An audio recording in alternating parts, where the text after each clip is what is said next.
उदयपुर में आज क्या कुछ हुआ, आप देखिए हमारे साथ। उदयपुर के मोहनलाल सुखाड़िया विश्वविद्यालय के कॉमर्स कॉलेज में उस समय हड़कंप मच गया जब एक छात्र ने कॉलेज के एसोसिएट प्रोफेसर विनोद मीना पर परीक्षा के दौरान आपत्तिजनक हरकत करने का सनसनीखेज आरोप लगाया। छात्र का कहना है कि चेकिंग के दौरान प्रोफेसर ने उसे नग्न कर उसके प्राइवेट पार्ट को छूने की कोशिश की। इस घटना के सामने आते ही कॉलेज में छात्रों का गुस्सा फूट पड़ा। आक्रोशित छात्रों ने कॉमर्स कॉलेज परिसर में जोरदार प्रदर्शन किया और डीन कार्यालय के बाहर नारेबाजी की।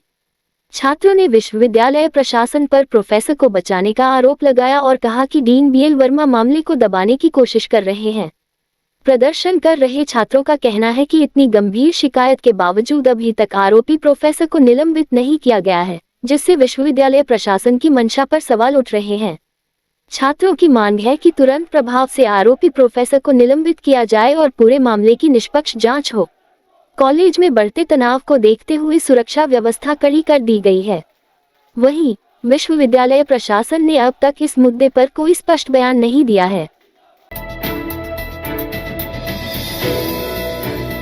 महाराणा प्रताप की 485वीं जन्म जयंती के पूर्व 7 दिवसीय कार्यक्रम के अंतर्गत मेवाड़ क्षत्रिय महासभा के संयुक्त तत्वाधान में आयोजित कार्यक्रमों में सर्वप्रथम आज हल्दी घाटी स्थित बलीचा गांव में चंद्र विजय सेवा संस्थान संस्थापिका रीना यदुवंशी, राष्ट्रीय शिव दल मुकुंद श्रीमाली, ग्रामवासियों पुजारी भावरपुरी गोस्वामी के सानिध्य में चेतक समाधि पर पूजा अर्चना के बाद शोभा यात्रा के रूप में बलीचा गांव पर हल्दी घाटी माटी का पूजन मंत्रोच्चार से किया गया, जो कि सभी कार्यक्रम में तिलक के रूप में लगाई जाएगी। इस अवसर पर मेवाड़ क्षत्रिय महासभा के राम सिंह खेड़ा, कुंदन सिंह मुरोली, किशन सिंह देवड़ा, 7 दिवस कार्यक्रम संयोजक कमलेंद्र सिंह पनवार, देवेंद्र सिंह चुंदावत, वीरेंद्र सिंह यदुवंशी सहित ग्रामवासी उपस्थित थे।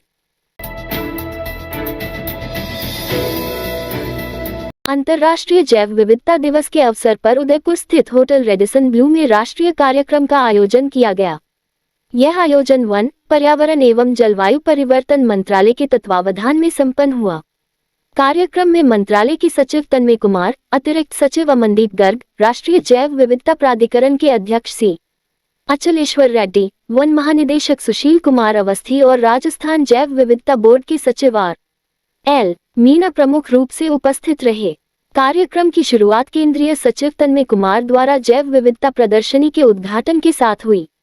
इस प्रदर्शनी में राजस्थान, मध्य प्रदेश, पंजाब, हरियाणा और तमिलनाडु राज्यों द्वारा जैव विविधता संरक्षण से जुड़ी गतिविधियों और स्थानीय उत्पादों का आकर्षक प्रदर्शन किया गया। उक्त कार्यक्रम का उद्देश्य जनमानस को जैव विविधता के संरक्षण की आवश्यकता और उसके सामाजिक आर्थिक महत्व के प्रति जागरूक करना रहा। विशेषज्ञों और अधिकारियों ने देश भर में जैव विविधता संरक्षण के प्रयासों और चुनौतियों पर चर्चा की, साथ ही आमजन को इसमें सक्रिय भागीदारी के लिए प्रेरित किया। यह आयोजन पर्यावरण संरक्षण की दिशा में एक महत्वपूर्ण कदम माना जा रहा है, जो देश के विभिन्न हिस्सों से आए प्रतिनिधियों के बीच अनुभव साझा करने का भी एक सशक्त मंच बना। कड़ी धूप से बचाव के लिए वाहनों को पेड़ों की छांव में पार्किंग बनाएं। जानकारी के अनुसार लेक सिटी में हैवीवेट के चलते इन दिनों मौसम के 2 रंग देखे जा सकते हैं। सुबह से लेकर अपराह्न तक कड़ी धूप व उमस से लोग परेशान नजर आते हैं। इसी कड़ी में प्रतिदिन दैनिक दिनचर्या के हिसाब से लोग वाहनों में सवार होकर अपने अपने प्रतिष्ठानों एवं दफ्तरों को निकलते हैं। अपने 2 पहिया वाहन, 4 पहिया वाहनों को गर्मी के दिनों में धूप से बचाव के लिए वाहन चालकों को छांव की तलाश रहती है। छांव नजर आने पर वाहनों को छांव में पार्किंग करते हैं। वर्तमान में शहर में कई स्थानों पर भरे भरे पेड़ों की घनी छांव में 2 पहिया 4 पहिया वाहनों की पार्किंग देखी जा सकती है। वल्लभनगर थाना पुलिस ने एक युवक को हनी ट्रैप में फंसाकर फिर बंधक बना जेवर, नकदी व बाइक लूटने और मां को फोन कर 5 लाख की फिरौती मांगने के मामले में भदेसर निवासी दशरथ उर्फ शैतान सिंह, डबोक निवासी मोतीलाल और बड़ी सादड़ी निवासी दीपक भाट को गिरफ्तार किया है। गुजरात से काले जामुन आया बाजार में विक्रय को तैयार। जानकारी के अनुसार झीलों की नगरी उदयपुर में आसपास के राज्यों से कई प्रकार के फल लेक सिटी के बाजार में विक्रय के लिए आते रहते हैं, लेकिन मौसमी फलों में काले जामुन नामक फल की अवधि बहुत ही कम होती है। शहर में सूरजपोल क्षेत्र में पुराने कंट्रोल रूम के पास गुरुवार को गुजरात राज्य से काले जामुन नामक फल विक्रय के लिए आए। काले जामुन विक्रय करने वाले व्यवसायी ने बताया कि वर्तमान में काले जामुन गुजरात राज्य से आ रहे हैं। वह जामुन 50 रुपए के 250 ग्राम की दर से विक्रय हो रहे हैं।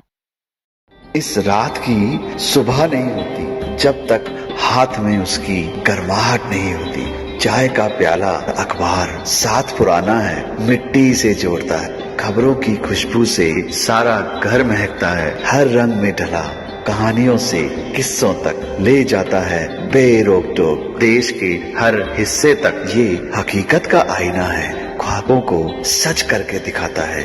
दैनिक नवज्योति, आपके लिए, आपके साथ। ये थे आज के मुख्य समाचार। विस्तार से जानने के लिए पढ़ते रहिए दैनिक नवज्योति। दैनिक नवज्योति के YouTube चैनल को सब्सक्राइब करें और ताज़ा अपडेट के लिए बेल आइकॉन दबाएं।